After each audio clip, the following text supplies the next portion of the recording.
मित्र हो नमस्कार. यावेळी आपण आपल्या रेडिओ सेटवर ट्यून केला आहेत रेडिओ वर्धा 90.8 FM अंदाज नवा.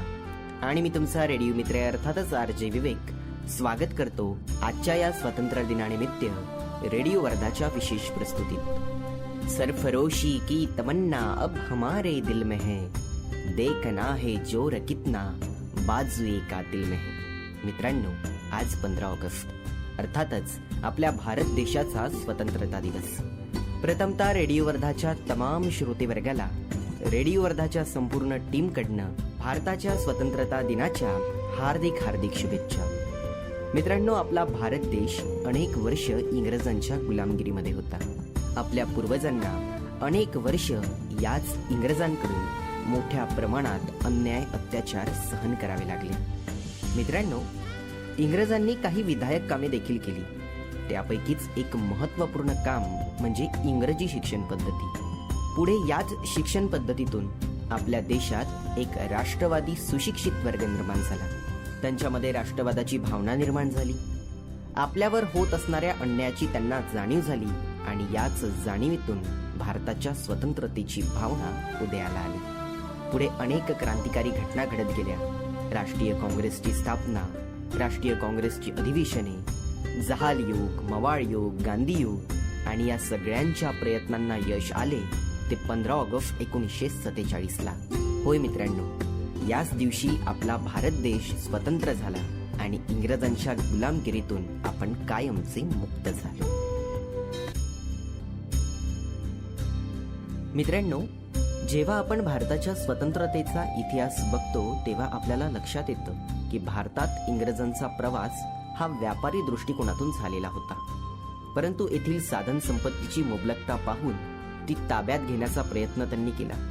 पुढे हळूहळू भारतीय राजकारणात प्रवेश देखील करायला त्यांनी सुरुवात केली आणि नंतर संपूर्ण भारत देशच स्वतःच्या ताब्यात घेऊन टाकला. संपूर्ण भारत देश इंग्रजांच्या गुलामगिरीत गेला. इंग्रजांचा हा प्रवास तराजू, तलवार आणि तख्त असा होता. तराजू अर्थातच व्यापाराच्या माध्यमातून इंग्रजांनी भारतात शिरकाव केला.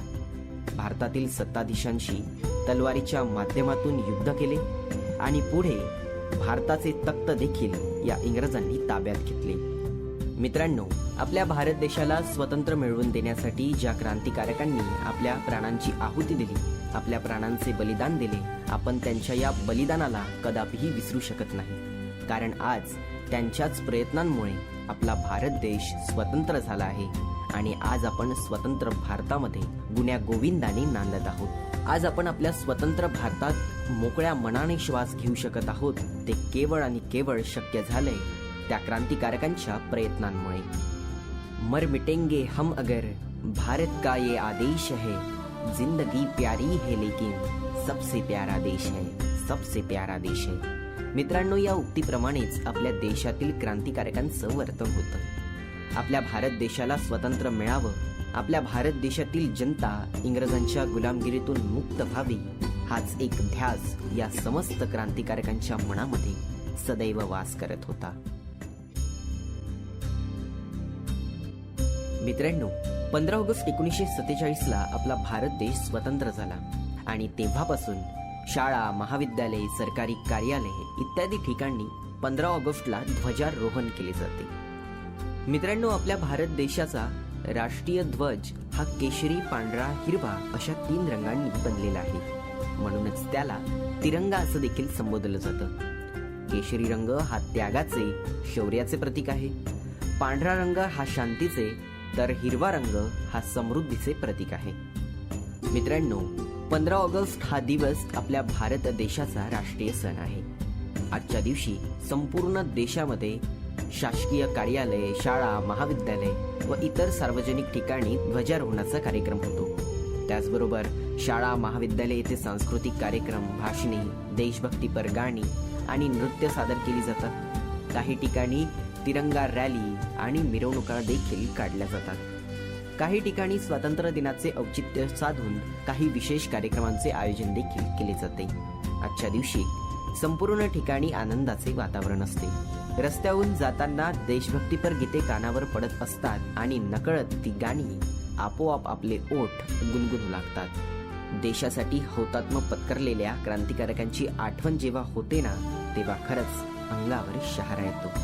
मित्रांनो, 15 ऑगस्ट अर्थातच स्वातंत्र्य दिनी देशाचे पंतप्रधान दिल्लीच्या लाल किल्ल्यावर ध्वजारोहण करतात आणि लाल किल्ल्याच्या तटबंदीवरून देशाला संबोधित करतात. तर मित्रांनो, आज 15 ऑगस्ट अर्थातच आपल्या भारत देशाचा स्वतंत्रता दिवस आणि याच स्वतंत्रता दिनानिमित्त रेडिओ वर्धाची एक विशेष प्रस्तुती आत्ताच आपण ऐकलीत. तुम्हाला हा कार्यक्रम कसा वाटला, नक्की तुमचे अभिप्राय आमच्यापर्यंत पोहोचवायला विसरू नका. त्यासाठी आमचा व्हॉट्सअप क्रमांक आपण लिहून घ्या, 8484 044 908. मित्रांनो, मी नंबर पुन्हा एकदा सांगतोय, 8484 044 908. तर मित्रांनो, वेळ झाली आहे इथेच आपली रजा घेण्याची. तुमच्या या रेडिओ मित्राला अर्थातच RJ विवेकला इथेच रजा द्या. पुन्हा आपली भेट येत्या कार्यक्रमात. तोपर्यंत ऐकत रहा रेडिओ वर्धा 90.8 FM. अंदाज नवा. धन्यवाद. नमस्कार. जय हिंद.